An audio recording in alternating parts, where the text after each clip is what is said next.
Hey, how you doing, ladies and gentlemen? Sinister the Gamer section, bringing you another view with the dev.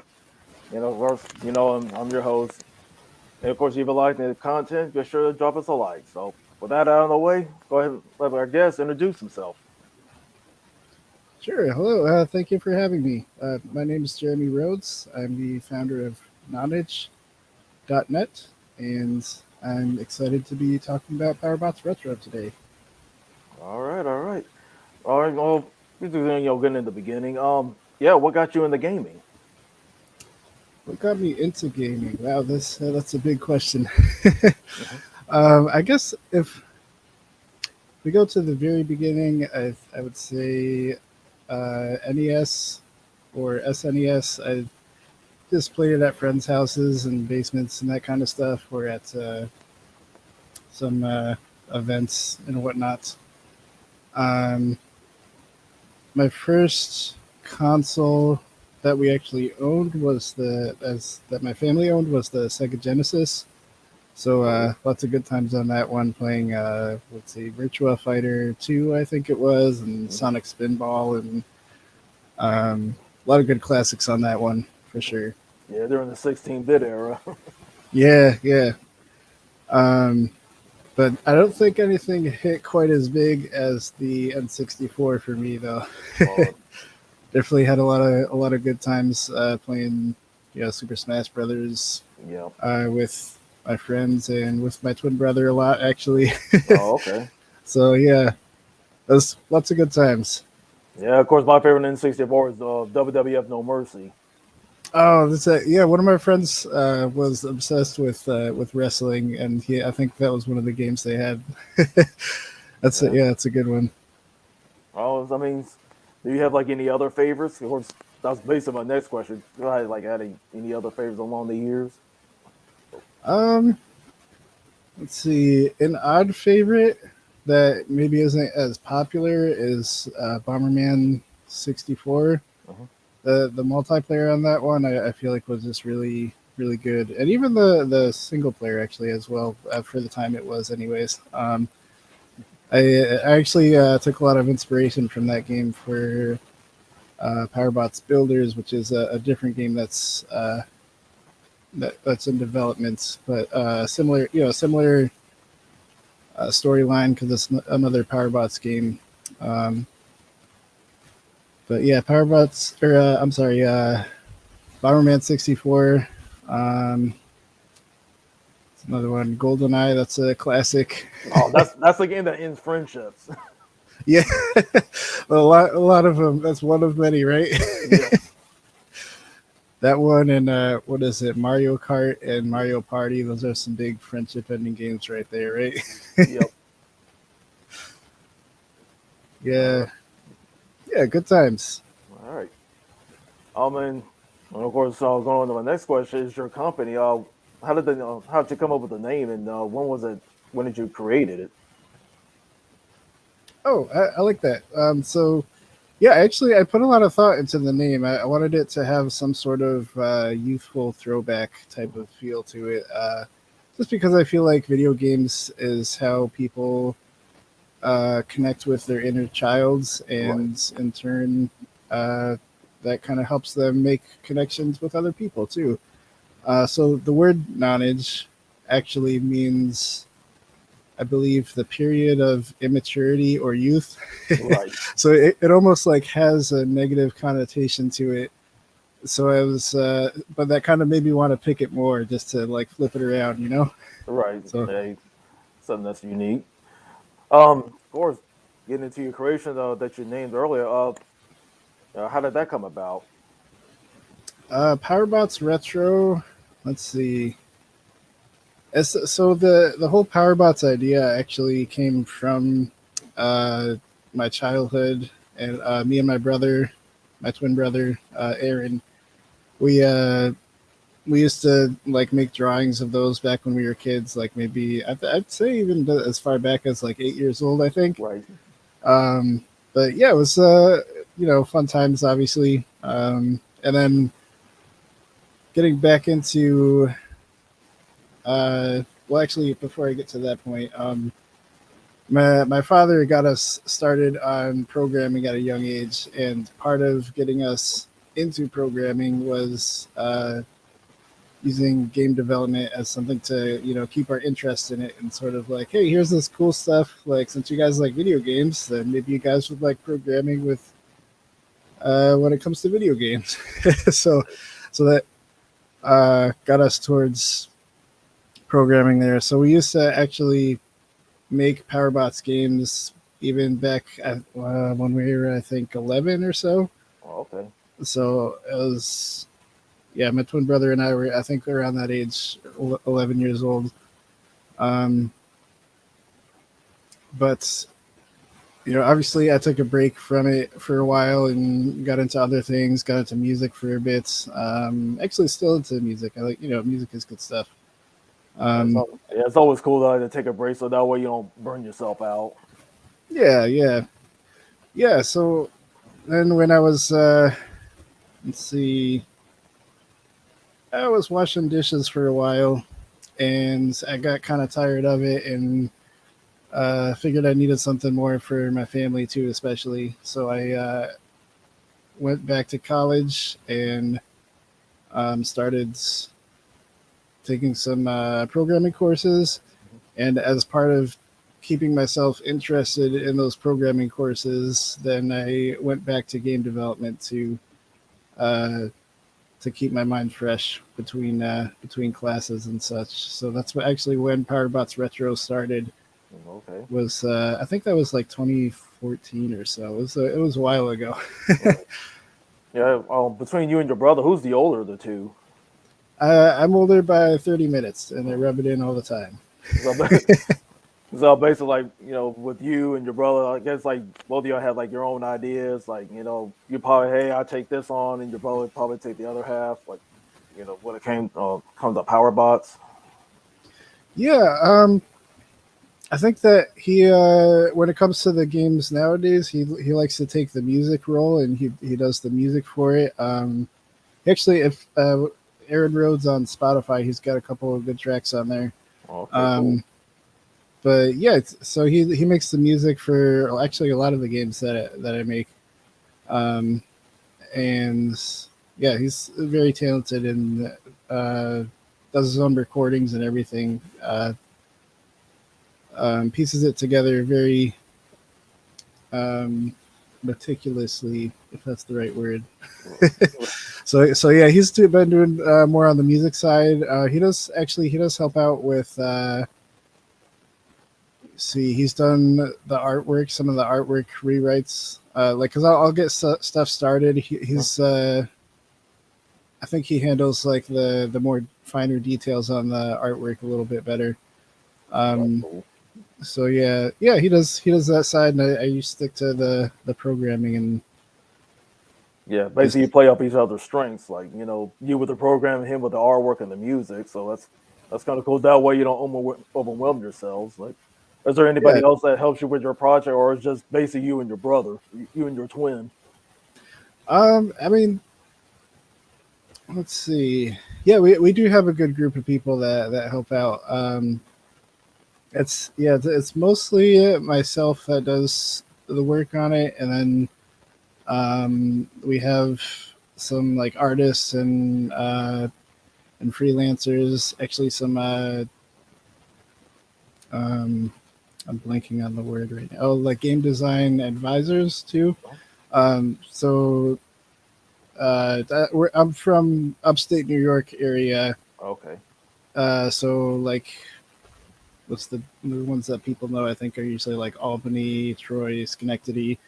But in Troy, New York, and actually a couple of the surrounding cities around here, um, there's sort of some like hidden, uh, really good uh, game development groups that are just very beneficial to the community, and it's good to see.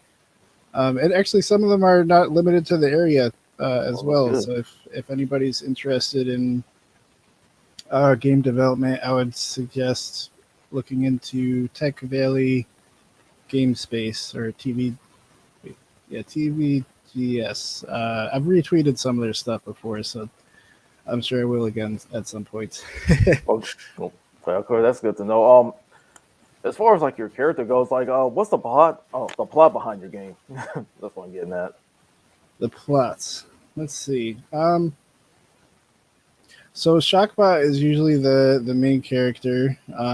That's the little blue guy that is not a ninja.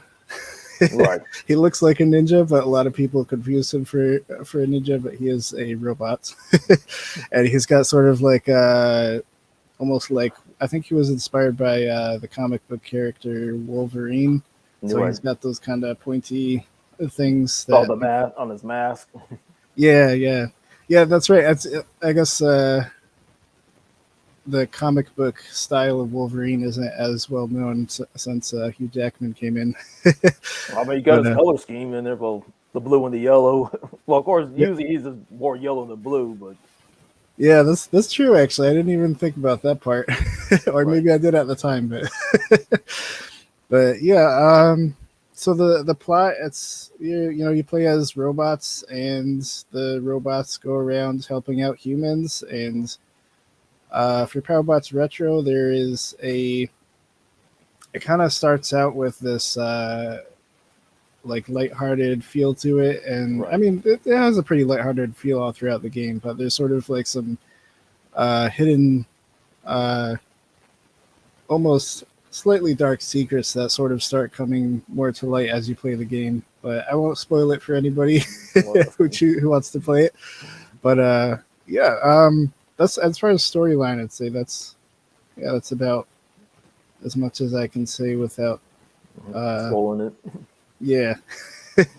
Yeah, because after seeing your character, since you mentioned inspiration, he said Wolverine's one. Like, from a logo, robots. Of course, everybody's got in my head. I think Mega Man, like Mega Man, Bomberman, like I said, like some of your favorite games that you mentioned growing up. That's Yeah. that kind of vibe. Like, as far as like the game layout, well, before we get to that, like, who came up with the story? Like somebody like on your staff is like the story editor, or like, oh, everybody in the room comes like pitching ideas, like, who's gonna do the plot, and see try to follow up from there. Um, I think it's mostly been me so far for the storyline. I have thought about bringing in, and might at some point bring in some writers to kind of like fine tune it a bit, because there's some stuff I'm sure I wouldn't catch as primarily a developer. Right. But also, I want to keep it true to the story too, and I feel like I do have a passion for the storyline and want to. Um,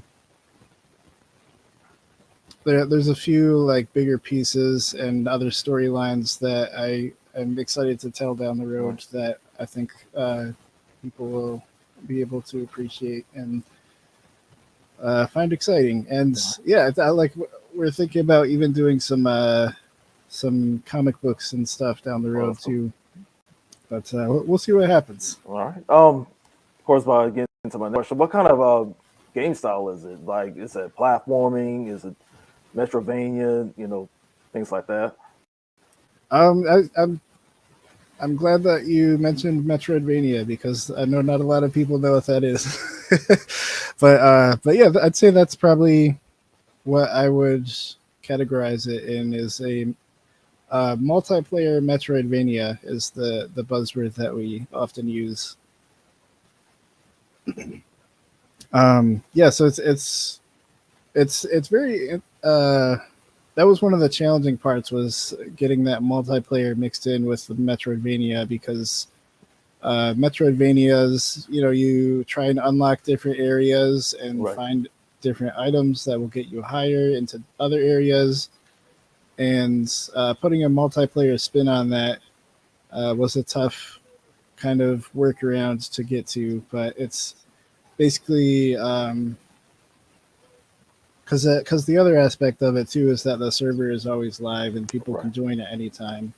Oh, that's cool. And oh, I'm sorry. No, I mean, I was just gonna say. So we also kind of wanted to keep it so that anyone can join at any time and not feel like way behind. compared to the other people. So we did that by adding in different abilities that you can pick up either through items or through your teammates. If they use a certain ability on you, you can share the abilities with other people. Okay. Speaking of like, does this game have like any game modes? Like, is it just like the story mode and of course you probably mentioned multiplayer. There's like a Yeah. So the main mode is the story mode that is like that whole multiplayer Metroidvania map. Mhm. Um, it does have like a builder mode that we created primarily to speed up the development process.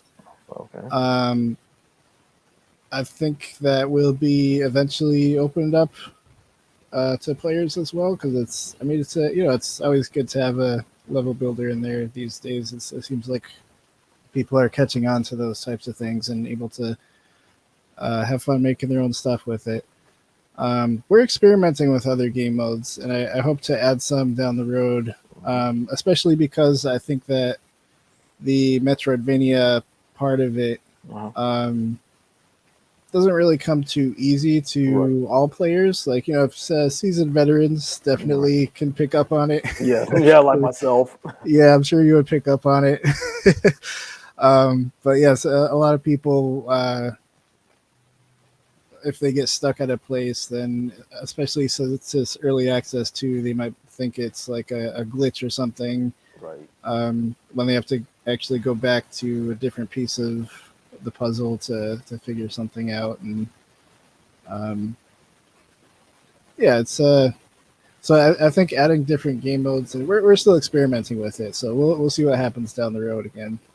Okay. Yeah. Of course. But what did you use like to develop it? Like software? Like, is it you use like on Unreal Engine, or is it like a different software? Just to develop the game.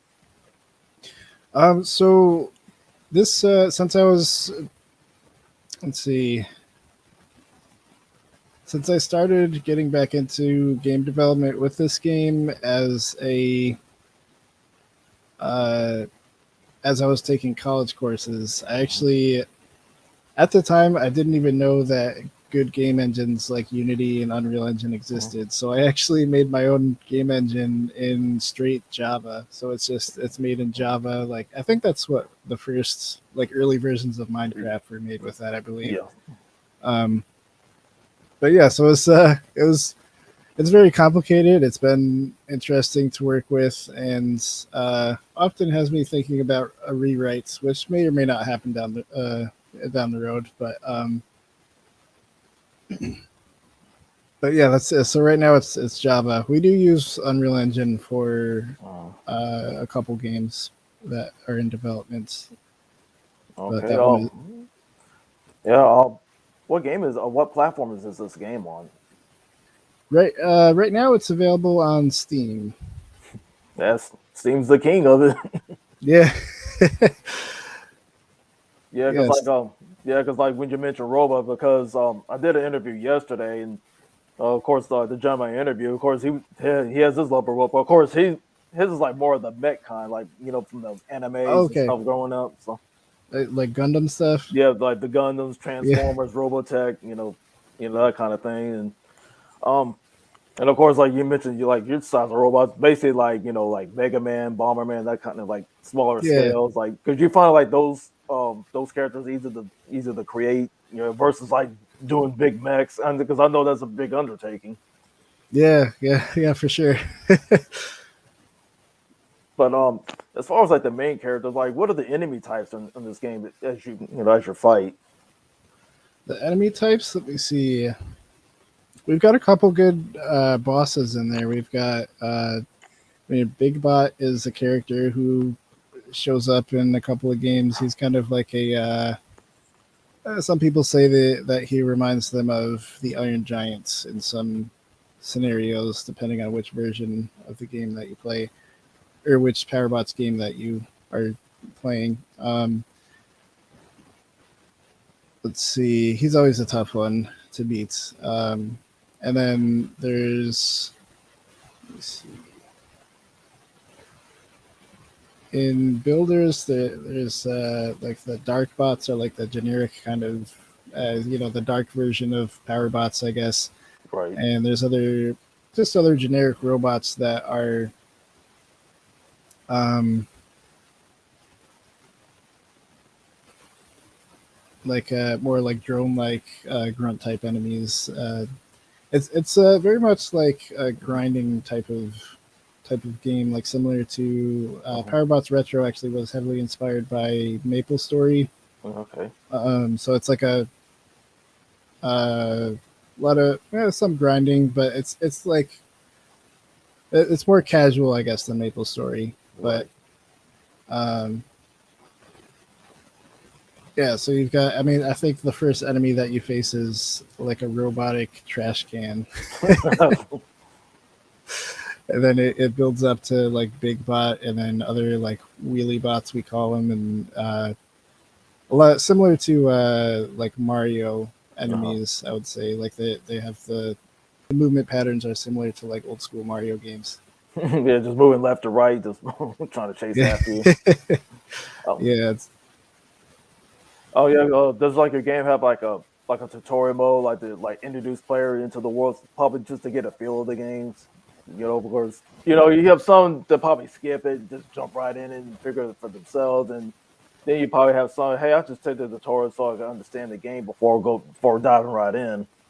But, yeah. It does have a tutorial. I would definitely recommend it. Um, I also understand that most people will, or not most, but I don't know the percentage, but I assume some people will skip it.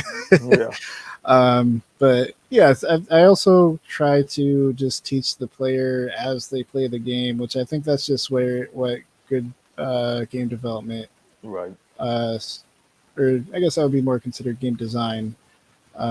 Good game design usually involves teaching the player as they're playing the game so that it doesn't feel like a tutorial right. and they're still learning things in an immersive type of way. All right. Probably my next question is like, is there going to be any DLC or is there going to be like a bundle pack where you can probably just get the full game and probably like expansion packs along with it, or is just going to keep it just like it is right now? Um, oh, excuse me. Mhm. Uh, so I mean, right now you get a early access version of the game that has, you see, including the tutorial, it's got 3 levels Mhm. and um, 2 playable characters, although one we're having issues with as an early access game. Right, So hopefully that'll be fixed up in the next couple of weeks. But yeah, I think that as far as DLC, we're considering like character skins and that sort of thing. We want to give people a full game experience right, when they purchase the game, but then also offer some minor things that maybe won't affect gameplay too much, but right. just like cosmetics and stuff that'll for looks and um, so yeah, like skins and hats and that sort of thing. We're thinking about selling through the websites and um, having a custom DLC system. That's Mhm. I don't want to say too much, but we have a lot coming to the website Right. pretty soon. I'll say that much. So All right. As far as the presentation goes, like the way you design your characters, like were you inspired like some of like the 16-bit classics back in the day, or like the 32 bits, like from the 90s, 2000 era? Was that like part of your inspiration? yeah, I would say so. Yeah, I played a lot of the 2D Sonic games, and I was let's see, like the Mario side scrollers, Mhm, and oh, you mentioned Mega Man. That was one of my favorites too. mhm. Um, so yeah, I'd say it was definitely retro inspired, and hence the name. You're right. Yeah, because I mean, but Mega Man comes with those challenges because tons of how hard it is in some areas. So like, Yeah, especially when it comes to platforming and enemy placements, that kind of things. yeah, for sure.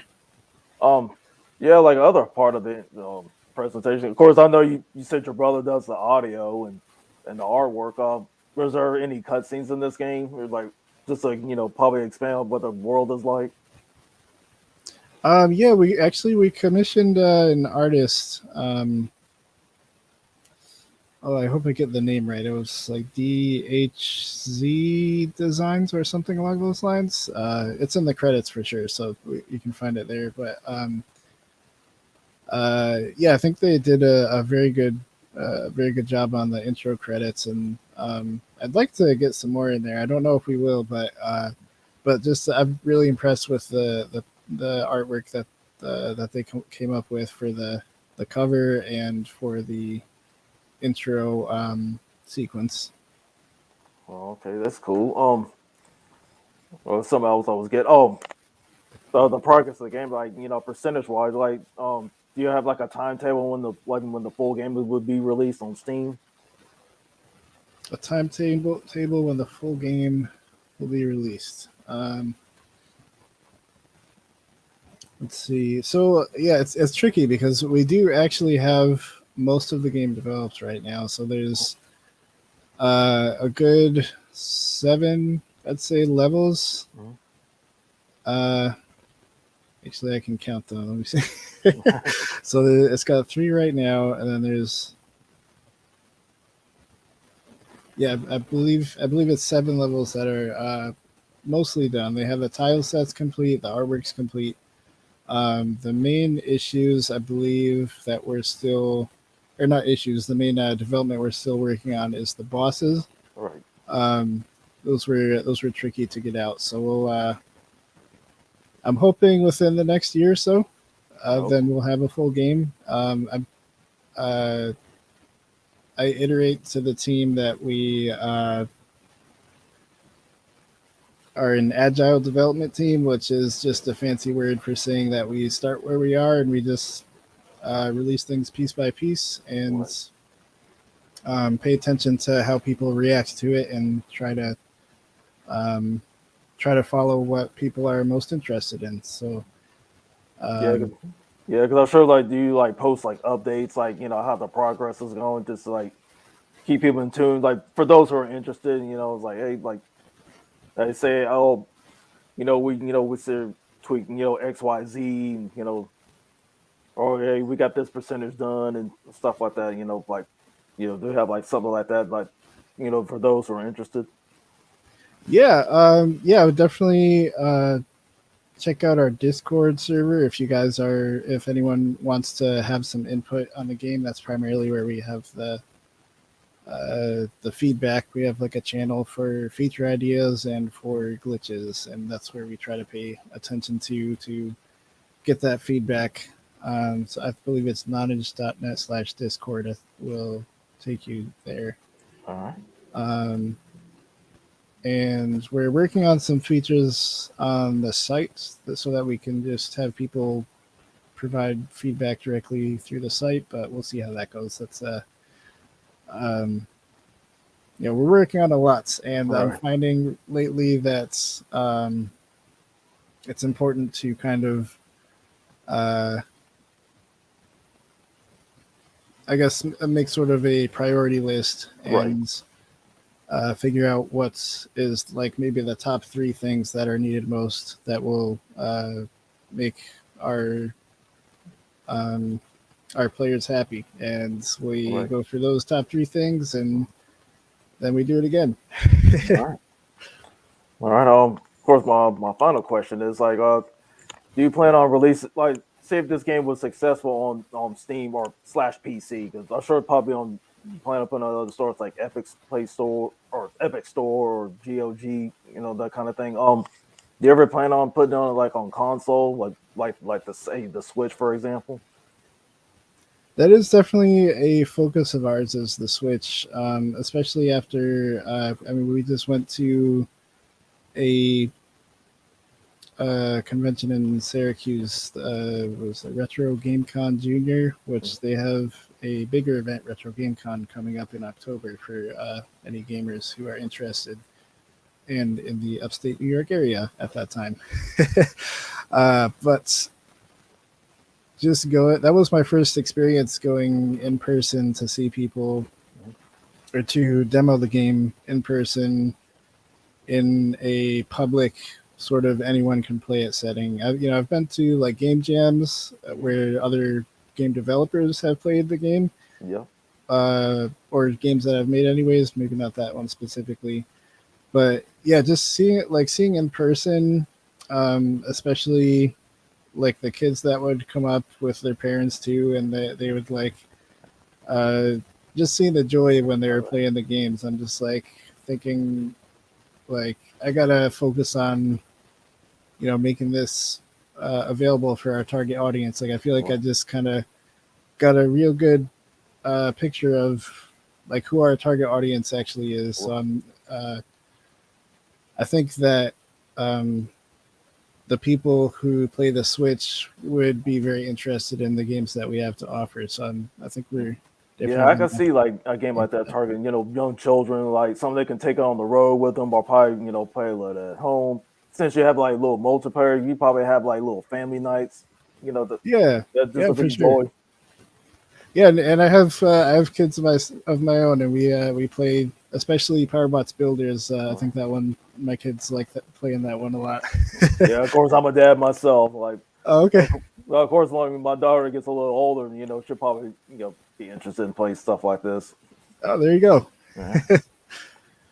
All right. Well, with that all being said, well, they said that's all the questions I have. Like, before we get out of here, you want to tell everybody where they can find you at, like your social medias or anything.